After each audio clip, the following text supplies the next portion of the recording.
आज हम ई वीडियो में बीए पास कैला के बाद डिग्री केंगे मिली ओकर पर हम चर्चा करम।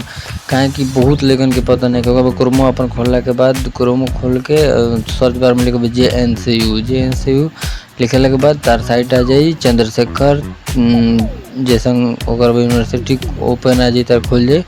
खुलला के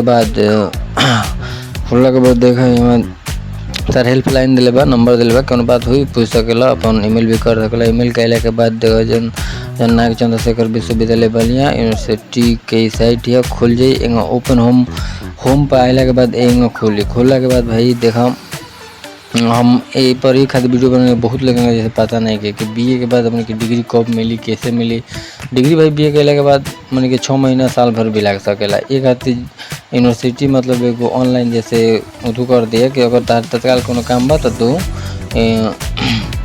अप्लाई करके 300 रुपया अगर फीस बा और बाद करके तार काम बावे तो कर सकला। देखा इन्हें कॉलम दिले भाई स्टूडेंट दिले apply for the professional degree certificate और डिग्री सर्टिफिकेट दिल बा पर क्लिक करे भाई। पर क्लिक कैला के बाद वो खुल के नया तक पेज मिली और क्लिक कैला के बाद और बाद नीचे भी देखा दिले बावे अप्लाई मार्कशीट से एक बात हम करम बाद में करम। कहे कि आगे हम बता दी अप्लाई किंग होई।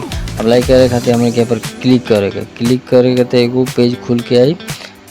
जैसे में देखा पेज खुल के आई तो यहाँ तक दिल पेमेंट के भाई कि कितना पेमेंट लगी कितना 24 आवर के बाद सक्सेस हो जाए। और बाद तक वहाँ प्रिंट करे का ऑप्शन आ जाए। और बाद देखा यहाँ जाने के बाद न्यू यूजर बारा तो न्यू यूजर पर क्लिक करके देखा PDC और डिग्री सर्टिफिकेट दोनों चूज करके दी। काहे कि डिग्री के पकैला पर नहीं खेल काहे कि अभी हमने की डिग्री तैयार नहीं के भइल ओ खातिर PDC चूज करिए लो। PDC कैला पर रोल नंबर वगैरह डाल के अपन बीए के सर चूज करके जो भी ना उठो है ओके चूज करके भाई फार्म जो उतना मांगले बा उतना भर देबे के भरला के बाद ओकर बाद तो के रजिस्ट्रेशन कर देबो। रजिस्ट्रेशन का पासवर्ड भाई देखो पासवर्ड बा ईमेल आईडी तो ईमेल पासवर्ड को खुद नया बनावे के बा। यहाँ की ईमेल आईडी के डाल दो गलती हो जी आप नया पासवर्ड डाल दो लॉगिन करके पर रजिस्ट्रेशन के बाद फिर बैक हो जाता है। हम कल डेमो बनाते नहीं और देखा हम जल्दी बनी अपन जैसे देखो नहीं मैं डिग्री डाल बोलो फिर कर पड़ो PDC डाले डिग्री अभी तैयार नहीं डिग्री साल भर ना तो 6 महीना 2 साल लग जाला। तो खातिर PDC करिए लो। PDC कैला के बाद पासवर्ड दे नया बने बोलो और ईमेल आईडी ओकर पर न्यू पासवर्ड हम मांगे हम पासवर्ड बनेला ओकर डाल के ओकर बाद यहाँ साइनिंग कर दिया। साइनिंग कर देबो तो साइनिंग करब तो ओकर बाद के पेमेंट कटावे के ऑप्शन आ जाए। देखा यहाँ पेमेंट तार 300 रुपया बावे फीस जैसे मामर बावे ओकर बाद यहाँ पूरा ऑनलाइन में कह के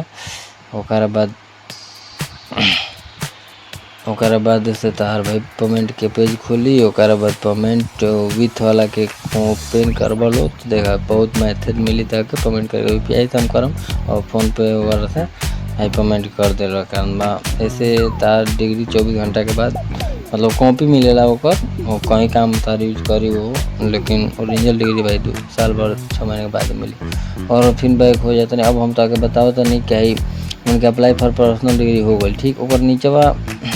और नीचे दिले बा अप्लाई फॉर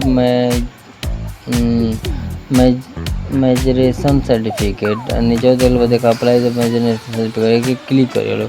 एक क्लिक कैले के बाद वही में सेम प्रोसेस अगर नया यूजर होगा तो नया यूजर पर उधर करके अपन रजिस्ट्रेशन सब रोल नंबर डाल कर रजिस्ट्रेशन कर बाद फिर हम बैक हो जाता नहीं डेमो देखा कर ओकर बाद ईमेल आईडी पासवर्ड जो साइन अप करब साइन अप के बाद पेमेंट 300 रुपया लगी और पेमेंट भर कर देखा ई रोल में मतलब कि जैसे यूनिवर्सिटी के छोड़ के दूसरा यूनिवर्सिटी में जैसे हम एडमिशन करावे नहीं तो TC कहने जा वही तौर के मैग्नीशियन और सर्टिफिकेट है दूसरा यूनिवर्सिटी में पढ़े के बाद वो खाते हैं एक के भाई चाहे तो ऑनलाइन कर सकला। ओकर बाद भाई ऑनलाइन करके आप पेमेंट करा दो 24 घंटा के बाद प्रिंट करे का ऑप्शन मिल जाए। प्रिंट करे देखा यहाँ प्रिंट करे का ऑप्शन मिल जाता है ओकर प्रिंट भाई हो जाए।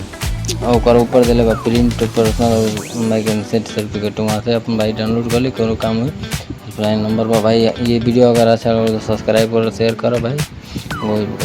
Thank you.